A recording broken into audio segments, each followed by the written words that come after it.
Kusadasi is a resort town on Turkey's Aegean coast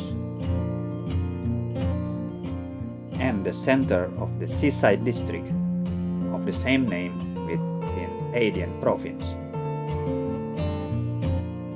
Don't forget to subscribe for upcoming video. The city is situated along a gulf of the same name in the Aegean, with the island of Ada connected to the mainland by the narrow passage on one end, and the mountain of Kusadasi behind.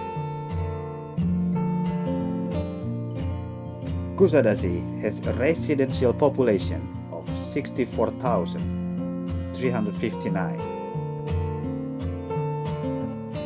which can rise to over 500,000 in the summer as a result of the large resort filling with tourists. Kusadasi caters to tourists arriving by land or from the port for cruise ship passengers heading to Ephesus.